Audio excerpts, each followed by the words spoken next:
Hello mga kautang, nagbabalik ang inyong number one pala utang. So sa video na to, pag-uusapan agad natin itong utangan online na 3,000 agad yung pinapautang niya dito kapag kayo ay first time loaner. Wow. At mga kautang, may nabasa rin akong comment noong March 22, 2025, no?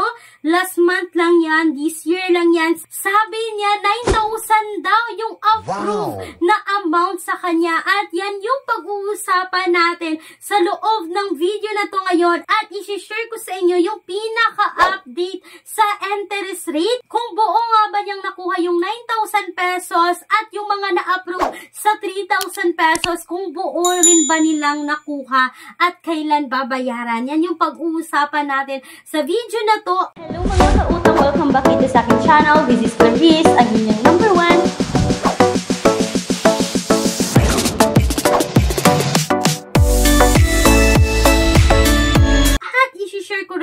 Mga kautang, itong utangan na nagpapautang ng minimum of 20,000, maximum of 2 million pesos. Yes, mga kautang, bank personal loan po ito.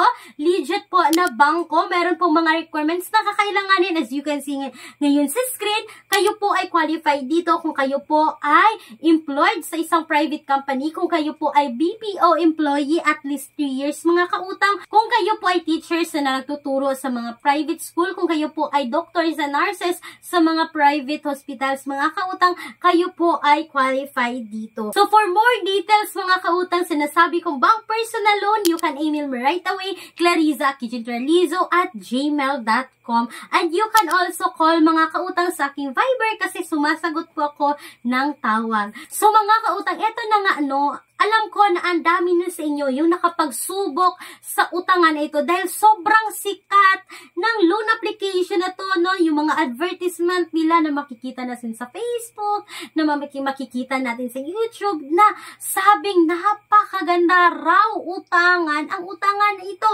At yan yung patutunayan natin ngayon sa video na to, mga kautang, kung gaano nga ba kaganda ang utangan. Dahil ito po ay common noong April 9, 2025, this year lang yan, mga kautang, and this month lang yan, nasabi, I was trying to get my first loan in this app, but I didn't. Dahil 3,000 yung offer, but yung na-receive niya is 1,800, and you need to pay in just 30 days raw. So sabi niya, mga kautang, 30 days raw ang utangan na ito, no? At hindi lang yan, mga kautang. Sabi pa rin isang commenter, mga kautang, noong March 22, 2025, sabi niya, I applied 9,000 last March 15, but yung na-receive niya is 6,300. At mga kautang, sabi pa niya, the due date is just 10 days. Sabi niya, mga kautang, hindi niya talaga nire-recommenda ang loan application niya to. Akalain nyo,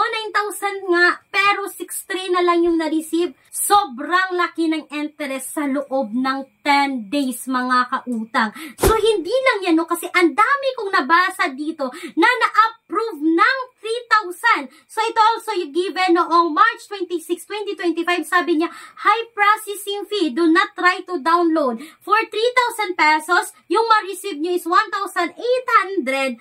1,200 agad yung makukuha, mga kautang. At babayaran mo ng 3,000. At ito pa, mga kautang, comment tong April 4, 2025. Sabi niya, too high interest rate. 3,000 nga yung offer, tapos 1,800 yung ma-receive. At mga kautang, sabi niya, yung first payment mo dito, no, is in just 10 days. So sabi ng isang commenter kanina, na 30 days siya. So installment pala to, every 10 days yung pagbabayad. Pero sabi niya, mga kautang, sa unang 10 days pa lang dito, ang babayaran mo agad is 2,700 na. So, mga kautang, no, 10 days lang, 2,700 na yung ma-receive is 1,800 pa rin.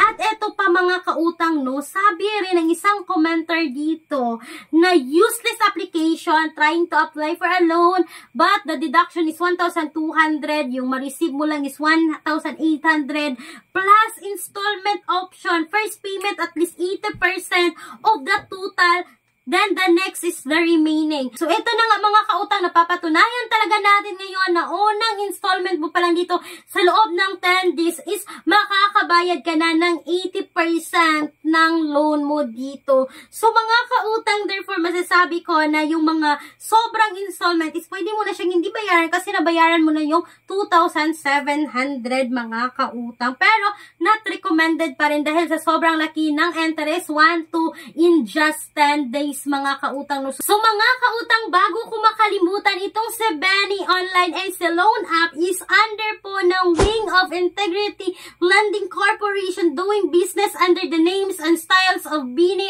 and Easy Borrow mga kautang, na nakasec registered but hindi po submitting at hindi po accessing entities sa CIC. Kaya mga kautang, for me, itong si Benny na sobrang ganda ng advertisement sa Facebook, sa YouTube ay hindi po recommended ngayong 2025. Much better mga kautang na magbabasa muna tayo ng reviews, manunood ng mga ganitong videos bago umutang sa kahit anumang utangan online. And speaking po sa mga alternatives mga kautang, no, na hindi nyo na kailangan i-install, hindi nyo kailangan i-download, may mga alternatives na makikita sa description box or sa pen comment section na video na to na meron din namang 0% interest rate sa unang hiram, 7 days nga lang, 10 days nga lang. Pero kung i-compare natin kay Bini, mas better na rin po yung mga alternatives online natin na apply direct website mga kautang. No, may mga option pa dito na hindi agad